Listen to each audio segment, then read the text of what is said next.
Pois é, Gabriela, agora a gente entra nessa questão, né? Porque a gente ficou debatendo se entregou, se não entregou contra a Ponte, o mérito da Ponte de ter vencido o São Paulo por 2-1. Mas aí o Lucas falou que os salários estão atrasados. E isso pode muito pesar. Pode não, né? Pesa muito para a moral, para o ânimo de um time. Vamos ouvir primeiro o que o Lucas falou, eu quero saber sua opinião sobre isso na sequência.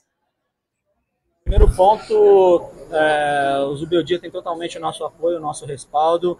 Acredito que a culpa é muito mais dos jogadores do que dele, né? A gente tem plena consciência de que a gente precisa melhorar o quanto antes.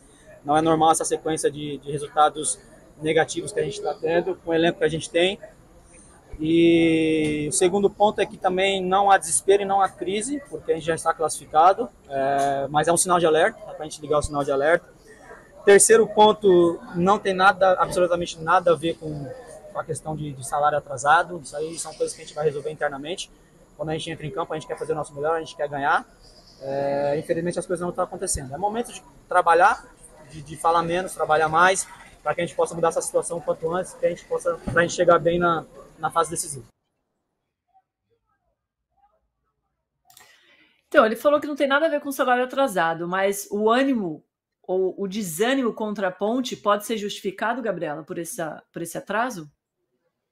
Jamais. Acho que uma coisa é interferir enfim, no psicológico do jogador ali, pode estar insatisfeito com alguma coisa interna e tal, mas eu acho que quando entra para jogar ali, não pode ser usado como justificativa. A gente não pode falar, não, eles, coitados, eles estão com o salário atrasado, então é por isso que eles estão fazendo corpo mole.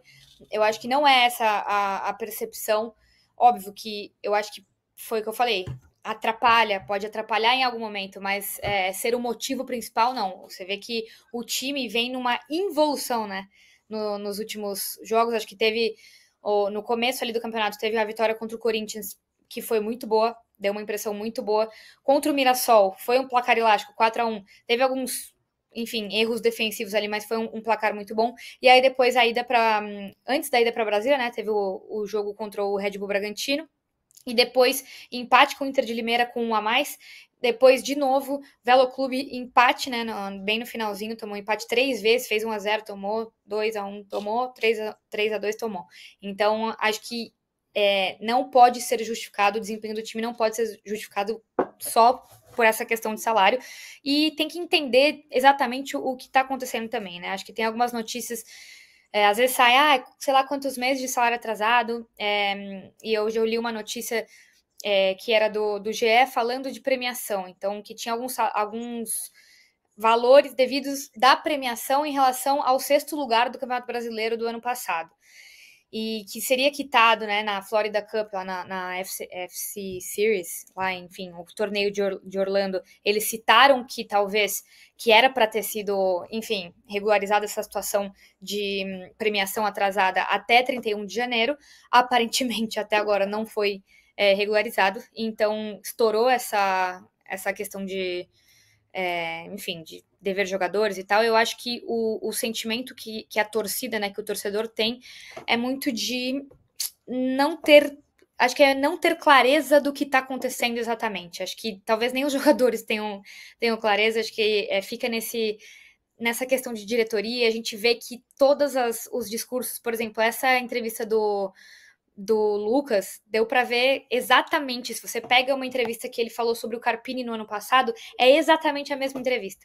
Ele fala, não, isso daí, estamos fechado com o Carpini, estamos fechado com o Zubeldia, que nananana. Aí você vai ver, acontece a mesma coisa. Com o Rogério, aconteceu a mesma coisa. Então é meio que um ciclo que o São Paulo vem sofrendo nos últimos anos, e não pode ser coincidência, né? Mas do jeito que ele falou dos salários atrasados, assim, me parece que a desorganização da diretoria, de alguma forma, está influenciando no elenco, porque elenco tem. Ou a gente está pressionando o Zubeldia injustamente, ou a diretoria está criando esse clima que está dificultando para os jogadores, Ciara. Mas eu acho que tem uma outra questão, porque ele fala que não é a questão do salário, mas ele também não fala que não tem salário atrasado. Então, ou seja, tem salário atrasado, né? Se não tivesse, ele ia responder ali. E aí eu vou pro lado do seguinte, qual a moral que você tem quando chega, de repente, um Lucas, não estou falando que isso aconteceu, mas vem um Lucas e o Oscar e fala, olha, é clássico, mas eu não quero jogar no gramado sintético. Aí o cara tá sem receber, o treinador tem qual a moral para falar, não, você vai jogar assim? Não tem. Então eu acho que influi, não numa forma direta, mas indiretamente, você fica sem moral, você fica sem poder, você fica sem controle do clube por causa de pequenas coisas. Ah, não tô recebendo, então tô nem aí. Não vou dar raça ali contra a Ponte também. Não vou ficar me matando, já tô classificado, né? O time já manteve a pontuação ali, fica por isso mesmo. Não vou ficar dando gás, já que também não estão cumprindo com o que estão prometendo para mim. Então, acho que fica muito um nem aí, que eu acho que é muito o que eu sinto do elenco de São Paulo. Que é, já classificamos. O jogo de ontem, para mim, foi muito isso. Ah, fiz um gol, o Caleri comemorou ali, mas também se tomar a virada, tá tudo certo, não tem problema. Já estamos classificados mesmo. Então, é meio que o tanto faz, não tem a garra, não tem aquela vontade de jogar. Eu acho que nenhum jogador deveria querer ficar fora de um clássico. Então, você vê um clássico começando sem o Lucas e sem o Oscar, é a prova que eles não estão ligando. Porque o cara quer se matar para jogar um clássico para vencer. Mas eu acho que aí não é questão necessariamente deles não estarem ligando, é porque tem o planejamento, e aí o Zubeldia fala isso, né, depois do jogo contra o Palmeiras, porque ele é questionado sobre isso. Eu estava na sala de coletiva, e ele sempre fala que ele tem uma planificação, não sei o quê, e deu para perceber ali, ele falou basicamente, ele citou isso, tem coisas que são resolvidas internamente. Então, por exemplo, talvez o fato dele ter colocado os titulares na quinta-feira contra o Velo Clube e tomou o empate, enfim, foi porque contra a Inter de Limeira ele não conseguiu o resultado positivo mesmo jogando com um a mais. Então, pela planificação, segundo ele, que ele faz de elenco, o São Paulo jogaria com reservas contra o Velo Clube. Por não ter conseguido o resultado nos 2 últimos jogos e não ter garantido a classificação, ele colocou os titulares contra o Velo Clube, deu tudo errado, ok. E aí ele volta para São Paulo com titulares desgastados e tudo mais, e aí tem a questão do sintético, do controle de carga que eles falaram, foi uma desconversada em alguns momentos, mas ele cita isso muito claro depois da coletiva contra o Palmeiras, que tem algumas questões internas. Então, é o que eu falei quando a gente começou a falar disso. Falta uma clareza em relação à diretoria. Se não tem salário atrasado, se tem, enfim, falta a diretoria chegar ali, diretor de futebol, o Belmonte, o Casares, enfim, chega ali na imprensa e fala.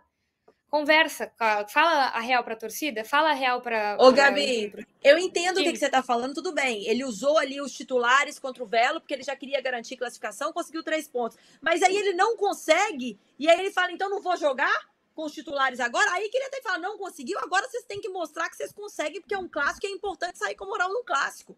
Entendeu? Eu acho que não é desculpa porque ele tinha optado num jogo que não seguiria o cronograma dele, ele agora tirar. Eu não acho. E tirar, tipo, os 2 jogadores que são o nome do time. Entendeu? E o Oscar entrou já lá nos finalmente da partida. O Lucas entrou, você vê que o primeiro lance que ele pega na bola, ele faz a diferença ali no clássico. Então, assim, os contra-ataques que o São Paulo estava promovendo no clássico, talvez com o Lucas ali fosse completamente diferente. Eu acho que não é justificativa. Eu tive que mudar o planejamento desse jogo e não deu resultado. Eu acho que a proposta do jogo também, a gente estava vendo o jogo, né? Inclusive no domingo, o São Paulo entrou com uma proposta extremamente defensiva. A gente viu, né? Entrou com 3 zagueiros, entrou ali e literalmente entrou para não tomar, enfim, não sair com resultado negativo do Allianz Parque. E deu certo, pelo menos naquele momento. E inclusive em partes deu certo o plano, né?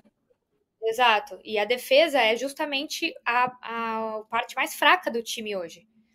Tá levando gols. Ontem os gols contra a Ponte Preta, os 3 gols contra o Velo Clube. Enfim, realmente o time tá evoluindo mesmo. Uma coisa que eu acho que a gente tem que pensar muito é que a gente tá vendo esse filme que parece repetido, hein? E que pode se repetir pela 3ª vez em 3 anos seguidos. 2023, diretoria demitiu o Ceni, eliminado pelo Água Santa nas quartas. 2024, Carpini foi eliminado nas primeiras rodadas do Campeonato Brasileiro, mas depois a eliminação do Novo Horizontino nas quartas. E agora a gente está no Campeonato Paulista, que o São Paulo se encontra nesse mesmo lugar, com o técnico pressionado, com o elenco que deveria estar jogando mais. a diretoria tem que ser responsabilizada por isso, né? Se fosse, nossa, ó, primeira vez que acontece isso no São Paulo. Não é, gente, é um negócio que está se repetindo. O torcedor de São Paulo está cansado, Gabriel. É isso, é o que a gente estava falando exatamente sobre o ciclo que é o mesmo ano após ano, né? O time começa a oscilar, aí a torcida começa a cobrar, e aí vai cobrando, enfim, demissão de treinador. A diretoria não banca, não é transparente, não dá as caras. Exatamente, aí a diretoria não banca e tudo mais, aí começam a ventilar notícias de salário atrasado, mesma história. Depois, alguns nomes aleatórios de treinadores, Renato Gaúcho, Tite, sei lá o que, para ver o termômetro da torcida com aqueles nomes. Aí depois o treinador não aguenta, sai e aí o ciclo recomeça. É exatamente assim que acontece nos últimos anos. O único dos últimos anos que saiu sem querer ter saído, sem sair nesse ciclo, foi o Dorival, que foi para a seleção, né? Tirando isso, antes era só o Osório e o Paton Balsa, que também foram para as seleções, mas, enfim, é um ciclo que que o torcedor, enfim, a gente no Brasil, a gente já vê isso acontecendo não só no São Paulo, mas no São Paulo está muito evidente, porque são 3 anos seguidos assim. Perfeito.